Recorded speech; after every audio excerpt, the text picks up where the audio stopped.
Welcome back. This video is going to be a little bit different than other ones I've done. Going to talk about a few personal things. Probably going to go ahead and take these off. Our glasses, hearing aids, and false prophets. I know they sound like kind of some strange things to go together, but bear with me, they will. I know on this channel usually I do kind of silly things or try to do something that's kind of nice once in a while, and I do it rather irregularly. But that's probably going to change now. You know, the name of this channel is Spiffy Warfare, and that's a combination of SPI comes from spiritual, PHY from physical. That came from several years ago when I became, this really dawned on me that spiritual warfare is spiritual, but it occurs in the physical realm. Some of it actually occurs in the physical realm, and its effects are felt here in the physical realm at times. I think one of those things right now is probably Ukraine, but that might be another video. So what I wanted to talk about, glasses, hearing aids, and false prophets, those things kind of seem like they might not go together, but just bear with me for a minute, and I hope that you'll find they do.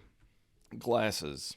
You know, I remember when I got my first pair of glasses. I started wearing glasses when I was about 30, 32, 33. I had started getting headaches, and I was able to read and everything, but I found out when I went to the eye doctor that as I got older, my eye muscles couldn't make up for that vision problem, so I started getting headaches as they strained to make up for it. But when I actually got my first pair of glasses and I put them on, it was almost like the world was new. Lines were sharp again. I could read. Weird things happened too. I had to learn to walk downstairs. After getting my glasses, I almost fell down them. Didn't help that they were 100-year-old stairs that were very steep and the stairs weren't too wide. But I realized I've got to adjust some things that I've been doing with my life because these have changed the way I perceive reality. And they gave me a more clear perception of reality, but it was still one I had to adjust to because it was different. Even though it was more clear and accurate, it was different than what I had been used to. The same thing, hearing aids. You know, growing up, these things like this were things that people were kind of embarrassed if they had to have. I learned a long time ago, I don't really care what other people think, and I noticed that my kids and my wife were they weren't having a hard time. I was having a difficult time, and they were getting frustrated because they said, you know, I would say what, and they would go, "Dad, I said," or something. Similar, that was apparent that they were a little bit frustrated. Maybe that comes from working in law enforcement for over 2 decades, and you know, just being around a lot of guns. I don't know, but I thought, well, I'm just going to go try it. I'm going to go get a hearing test. So I went and got a hearing test, and I had mild hearing loss. The guy that gave me my hearing aids, he hooked them up. They're Bluetooth, so he was able to program each one individually with a computer. And while I had them in my ears, he turned them on as he was saying, "I'm going to turn these on and my voice is going to change." And he did that as he said, and the difference literally made me kind of do my head like that. Even though he said it was mild, it was amazing to figure out what I hadn't been hearing.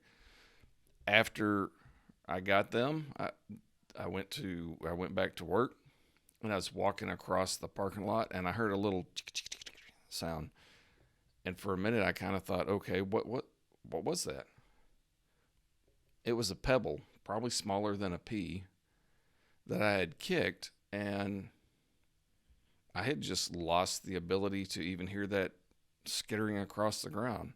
When I'm in my office and I'm looking for a report and I'm going through papers, I guess my brain had just forgotten that papers made sound, just the sound of like moving a paper, like it's sliding across the other piece of paper as I moved it. that was new to me again. I didn't realize that I had lost that. It was kind of like the same thing I had with my glasses, in that it gave me a new, more accurate version of the reality that I was in, if that makes sense. So by taking care of myself and taking care of ourselves, and taking advantage of technologies that God has allowed us to come across, God has allowed men to find and perfect, we're able to perceive our physical reality around ourselves, and we're able to perceive it better. And just like I had to learn to walk down the stairs again properly without falling, I had to learn, well, I didn't have to learn. I experienced other things that maybe aren't quite a positive. For instance, I don't know if you know what a grackle is, but we have these birds around here. They're called grackles. And now I am relearning to experience the horrid sounds that they make, because they make some of the worst sounds of any birds that I know of. So that brings us to false prophets. I know that seems like a little strange connection to make, and maybe it is, but to me it makes sense. So I thought I'd talk about it, because it's become something that's kind of weighed on my heart, and I've just decided that I can't be quiet about it anymore. What is a false teacher? I don't know that pronunciation. It looks like pseudoprophetes. I don't know. If somebody out there has actually spoken Greek, then please tell me how you say that. Definitions of that word. To me, I see it and I see pseudo-prophet. Definition 1, one who, acting the part of a divinely inspired prophet, utters falsehoods under the name of divine prophecies. A false prophet. That's the definition in Strong's dictionary. Now, why do I have the Bible? The Bible verse? This spiritually will allow you to do the things that these allow you to do physically when you have blind spots or inabilities to properly perceive. You can't properly perceive things spiritually if you're not using your Bible. Jesus in Matthew 7:15 warned us to watch out for false prophets who come to you in sheep's clothing but are inwardly voracious wolves. The thing that occurs to me here is this little sheep, this innocent little harmless looking sheep. That's what a false prophet looks like. They're going to look like sheep. They're going to play the role of a Christian. They don't come in looking like a wolf. Aleister Crowley is not a false prophet. He's got a spirit of Antichrist, obviously, but he's not a false prophet because he doesn't hold himself out to be a Christian. He doesn't hold himself out to be somebody who's leading Christians. And the role of the prophet, as a kid, as a youngster, and even probably a young adult, I thought a prophet was somebody who prophesied. But it's not quite true. That's one of the things they do. If you had to sum it up, from what I've read,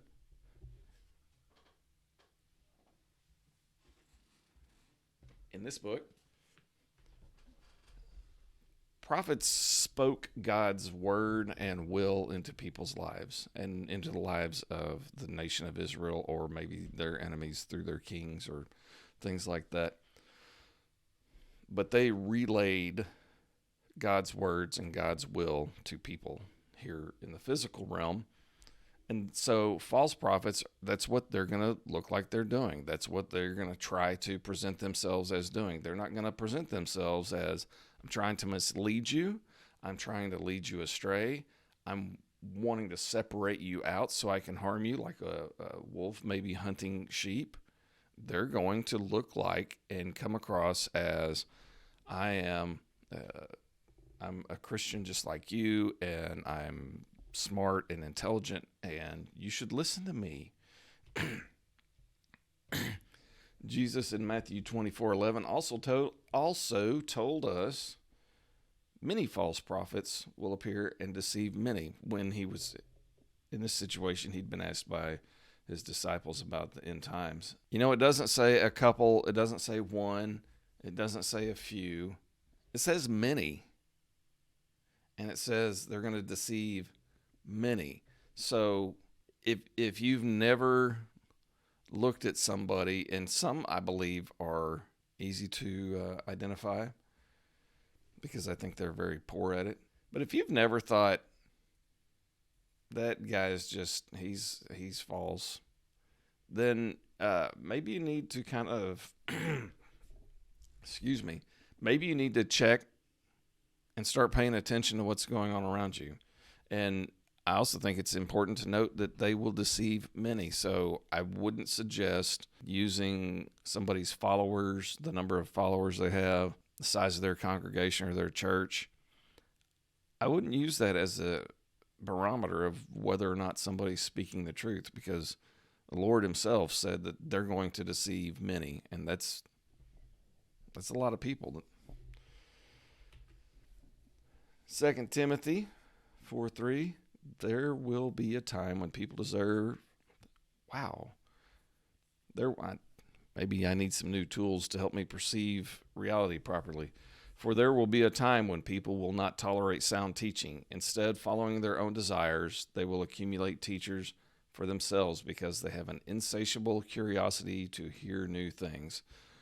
That insatiable curiosity to hear new things is also variously interpreted as they have itching ears and they want to have their ears tickled.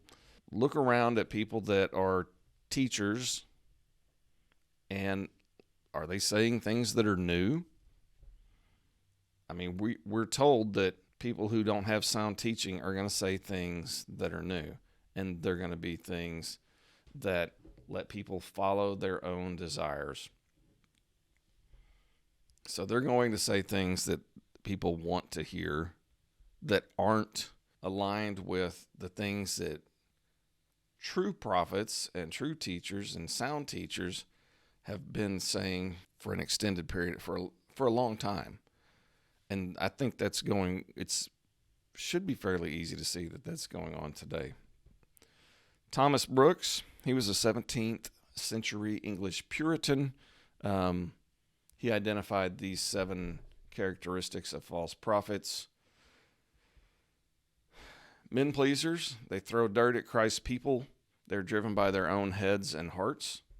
They pass over the law and the gospel for other things. They use clever language and appearances to disguise themselves. That's one thing that I think we see everywhere if we're willing to see it. They strive to win people to their opinions by winning debates, and they gain from their followers. Now, this guy was writing in the 1600s when he wrote this, and I'll leave a link to where I found this below, and you can go and read it yourself. But he was writing in the 1600s, and these same 7 things, especially for me, 1, 2, 5, and 6, man, they're everywhere. They're everywhere. One of the things I've noticed about false teachers that I've seen, their online presence maybe is sometimes much different than the books they write. And it's very concerning to me. It concerns me the way the church is going. It's terrible, the things that are going on in the church. And I got to tell you, it was COVID that woke me up to it. COVID let me stay home. COVID got me bored. And so I started using a Twitter account. I hadn't used it in a while. Well, I hadn't really used it at all. It was years old. I created a Twitter account and then never really even did anything with it. When COVID came around and we got locked down, I started looking at it, and some of the things that I was seeing were just kind of blowing my mind. That some people who I considered, I'd read their stuff. I'd done their Bible studies, their devotionals. I'd gone through them, and I was seeing things that kind of made me scratch my head and think, there's no way that this guy believes what this yahoo over here is saying. And so I started looking into it, and lo and behold, it was true. And so these people that I had listened to their sermons, read their books, I had to start paying more attention. And as I started paying more attention to lots of teachings and teachers, it just became apparent that people aren't using this. A lot of people that are popular will start out and, they may say, hey, our sermon today is going to be out of the Epistle of James, and it's going to be verse 16, do not be deceived, my beloved brethren. And then they'll take that, set the Bible aside, and spend the rest of the time just totally trashing truth and reality. If you've heard of Charles Spurgeon, Thomas Brooks was one of the people that Charles Spurgeon loved. And Charles Spurgeon on discernment said, it is not knowing the difference between right and wrong. It is knowing the difference between right and almost right. And that goes, this quote goes right back to what Jesus warned us about these false prophets. They're going to be almost right. So if somebody comes to you, and for people that know me personally, it may be me, and says something about a celebrity, because I don't know that you're going to find them in this day and age. There are probably some that are like maybe cultish type leaders. But in this day and age, the technology we have is designed.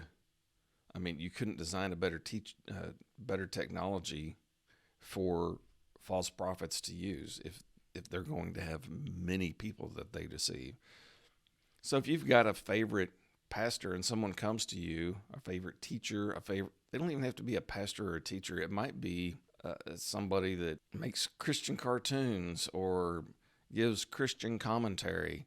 If you read something about them that kind of irritates you because somebody's accusing them, give it some thought, please. Please give it some thought.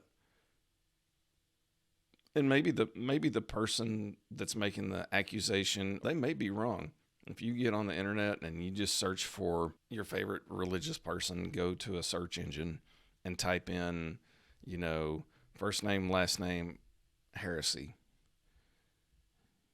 you're going to get results. If you do that a few times on a few people, you will know that there are some discernment ministries out there that are terrible. They're just rotten. Everybody that doesn't preach from a King James Bible and believe all these things down to minutia is a heretic. And though you have to find those for yourself if you're gonna look into it. But don't just automatically dismiss when someone says something about teacher, singer, book writer, commentator, or whatever that you like. If you don't have a background on that person, now obviously if it's somebody, Charles Stanley, he said some things that kind of made one of my eyebrows go up, but they weren't heresy. But I've just listened to him for years, and my own pastor, I've sat listening to him for years, and I've known him since almost 40 years now. So if somebody came to me about my pastor and said, that guy's a heretic, I'm just going to dismiss that outright because I know him personally. That's not what I'm talking about. I'm talking about if you have somebody you follow or you like their books and you read that somebody's sounding an alarm, give it some thought. If it's not that close relationship that you have with like a pastor or somebody that's been around for decades and you've been listening to for years, and you just know, okay, that's not them. But you have to have been following them. So I just kind of wanted to put that out there. It is about spiritual health.